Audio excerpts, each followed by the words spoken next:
Volume 1 प्रतिलेखन संख्या 96-97। अध्यक्ष महोदय, राजस्थान में जनता को बड़ी कठिनाई है। वहाँ सूखा पड़ा हुआ है, मवेशी मर रहे हैं।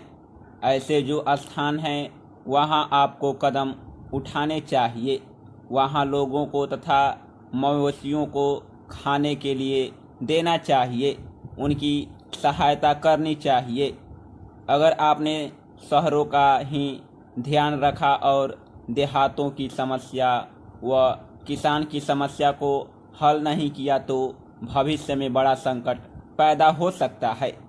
जब मैं अपने क्षेत्र में कार्य करने के लिए जाती हूँ तो जिन लोगों ने वोट दिया होता है और जिन्होंने नहीं भी दिया होता है, वे भी शिकायत करते हैं कि जब वोट का समय आता है तब तो आप कहती हैं कि लगान माफ़ होगा, गल्ला सस्ता होगा, गाय भैंस के लिए घास का प्रबंध होगा, लेकिन हो तो कुछ भी नहीं रहा है।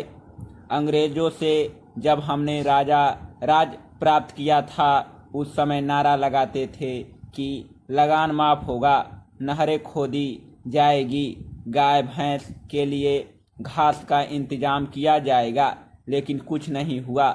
लगान भी दुगुना बढ़ गया है। जनता में इन सब बातों को लेकर बड़ा असंतोष है।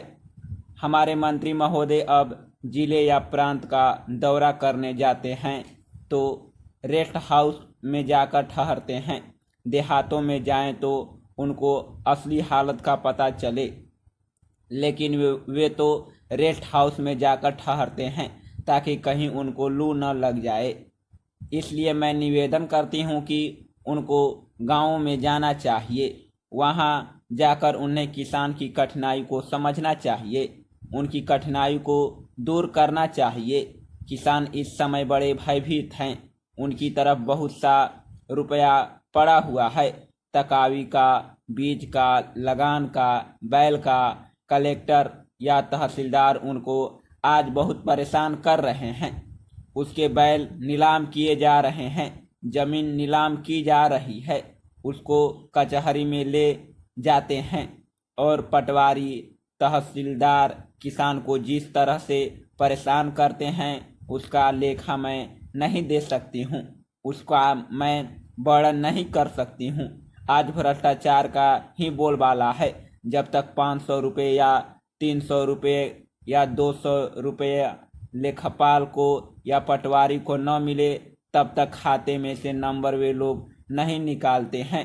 कचहरी में उन्हें परेशान किया जाता है और वे सब जगह परेशान होते हैं।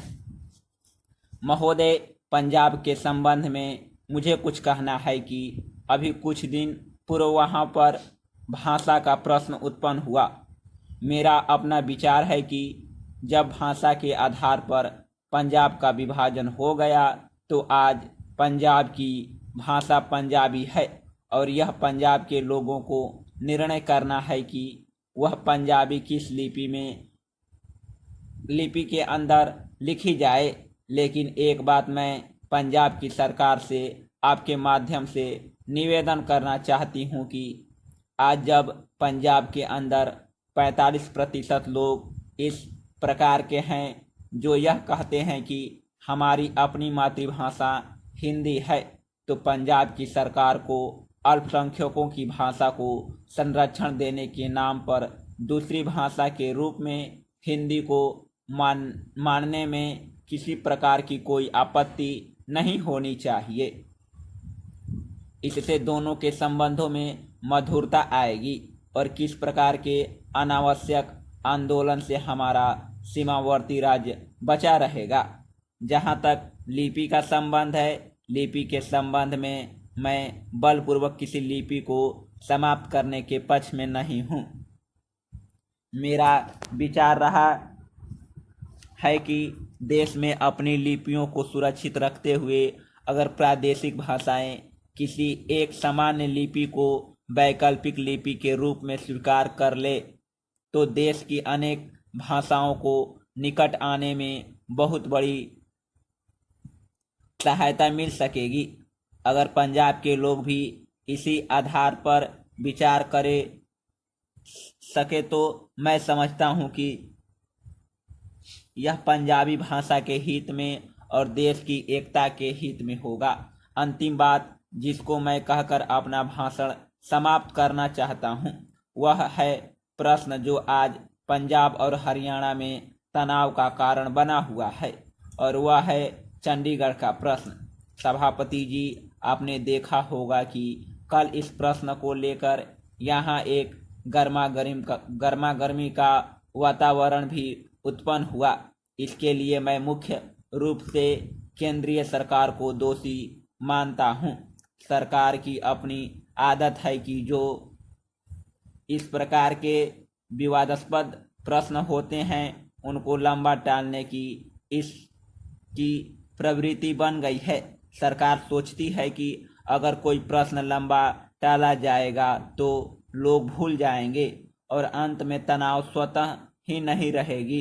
इतिहास इस बात का साक्षी है कि जिस प्रश्न को सरकार ने टालना चाहे मैसूर महाराष्ट्र की सीमा विवाद का प्रश्न हो, गोदावरी या कृष्ण के जल का झगड़ा हो,